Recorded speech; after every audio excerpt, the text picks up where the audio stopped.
자, 바로 들어가 보죠. 넘버 5. 고막에게 공포 영화를 선물하는 법. 조용한 독서실 혹은 중요한 면접 자리. 모든 신경이 곤두선 그 순간 코끝이 미친 듯이 간지럽기 시작합니다. 아, 망했다. 재채기가 나오려고 합니다. 여기서 재채기를 하면 모든 게 끝장날 것 같죠. 그래서 당신은 필사적으로 코를 쥐고 입을 닫습니다. 발사 직전의 미사일을 손으로 막는 것처럼 그 순간 당신의 고막은 비명을 지를 준비를 합니다. 재채기의 엄청난 압력은 원래 밖으로 터져나가야 정상입니다. 시속 120km의 속도로 말이죠. 그런데 그 출구가 막히면 어떻게 될까요? 압력은 갈 곳을 잃고 당신 몸 안에서 가장 약한 곳을 찾아 헤매는 유령이 됩니다. 그 유령이 가장 좋아하는 통로가 바로 유스타키오관, 목과 귀를 연결하는 작은 터널입니다. 상상해보세요. 좁은 터널 안으로 KTX가 전속력으로 돌진하는 겁니다. 당신의 고막은 그 KTX를 맨몸으로 받아내는 스크린도어 신세가 되는 거죠. 운이 좋으면 그냥 삐 하는 이명으로 끝나겠지만 재수 없으면 고막이 찢어지는 공포 영화의 주인공이 될 수도 있습니다.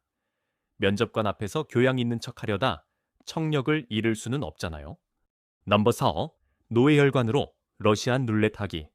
재채기를 참는 건 당신의 뇌에게 자, 이제부터 서든데스 게임을 시작하자고 선언하는 것과 같습니다. 특히 혈압이 좀 높거나 혈관이 약한 사람에겐 말 그대로 목숨을 건 도박이죠. 재채기 한 번에 들어가는 압력은 상상 이상입니다. 이걸 억지로 막으면 그 압력이 목과 머리 쪽으로 역류합니다. 마치 터져야 할 폭죽을 좁은 쇠파이프 안에서 터트리는 것과 같죠. 그 결과 뇌로 향하는 섬세한 혈관들이 갑작스러운 압력 파도를 정통으로 맞게 됩니다. 물론 대부분은 아무 일 없이 지나갑니다. 우리 몸은 생각보다 튼튼하니까요. 하지만 이건 매일 밤 술 마시고 운전대를 잡으면서 에이, 한 번도 안 걸렸어 라고 말하는 것과 똑같습니다. 단 한 번의 재수 없는 날에 당신의 뇌혈관 중 하나가 아, 더는 못 버티겠다 하고 터져버릴 수 있습니다. 뇌출혈이죠. 재채기 한 번 참으려다 인생의 마지막 재채기가 될 수도 있다는 겁니다. 그냥 시원하게 하세요. 그게 훨씬 안전합니다. 넘버 3. 세균을 VIP 손님으로 모시는 방법. 감기에 걸렸을 때를 생각해 봅시다. 당신은 만원 지하철 2호선에 갇혀 있습니다. 재채기가 나오려 하자 당신은 주변 사람들에게 피해를 주지 않으려는 착한 마음에 입과 코를 막아버립니다. 아, 정말 훌륭한 시민의식이군요. 세균 입장에서는요. 재채기는 우리 몸이 코와 목에 있는 세균, 바이러스, 먼지 같은 불청객들을 밖으로 쫓아내는 강력한 퇴거 명령입니다. 그런데 당신이 출구를 막아버리면 그 불청객들은 어디로 갈까요? 어? 문이 막혔네? 그럼 안쪽으로 더 들어가자 하면서 당신의 부비동이나 귀로 이어지는 통로로 신나게 역주행을 시작합니다. 당신은 강도를 문 밖으로 쫓아내려다 실수로 안방과 비밀 금고 위치까지 알려준 꼴입니다. 그 결과는 축농증, 중이염 같은 2차 감염 파티죠. 며칠 뒤 당신은 병원에서 그 세균들이 벌인 파티의 뒤처리를 하느라 비싼 돈을 내고 있을 겁니다. 넘버 2. 목구멍에 셀프 스크래치 내기. 이건 정말 드문 경우지만 너무 드물어서 오히려 더 기괴하고 무서운 이야기입니다. 당신이 아주 강력하고 폭발적인 재채기를 필사적으로 참았다고 상상해 보세요. 그 엄청난 에너지는 어떻게든 빠져나가려고 발버둥 칩니다. 그때 당신 목 안쪽의 연한 조직, 즉 인두 뒤쪽이 그 압력을 이기지 못하고 찢어지는 경우가 실제로 있습니다.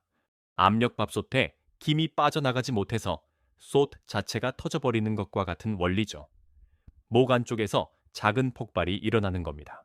상상만 해도 끔찍하죠? 갑자기 목이 찢어질 듯이 아프고 말하기도 침을 삼키기도 힘들어집니다. 당신은 응급실에 가서 의사에게 재채기를 참다가 목이 터졌어요 라는 세상에서 가장 황당한 이유를 설명해야 할지도 모릅니다. 조용히 하려다 자기 몸에 구멍을 내는 거죠. 이보다 더 바보 같은 부상이 있을까요? 남벌열, 갈비뼈를 스스로 부수는 기적. 자, 이제 마지막 단계입니다. 재채기를 참는 행위가 만들어낼 수 있는 가장 기적적인 결과죠. 바로 갈비뼈 골절입니다. 네, 당신이 들은 게 맞습니다. 재채기 참다가 갈비뼈가 부러질 수 있습니다. 특히 골다공증이 있거나 뼈가 약한 노인들에게서 보고되는 사례입니다. 재채기를 참을 때 가슴 근육이 순간적으로 엄청나게 수축하는데 이 힘이 너무 강해서 갈비뼈가 뚝 하고 부러지는 겁니다. 이건 마치 아무도 당신을 때리지 않았는데 혼자 맞고 쓰러진 것과 같습니다. 당신은 그저 재채기를 참았을 뿐인데 몸은 격투기 선수에게 맞은 것과 같은 충격을 받은 거죠. 스스로를 공격하는 완벽한 방법입니다. 남에게 피해 안 주려다 자신에게 가장 큰 피해를 주는 이 아이러니. 그러니 제발 재채기가 나오면 그냥 하세요. 소매로 입을 가리고 시원하게요. 그게 당신과 모두를 위한 길입니다.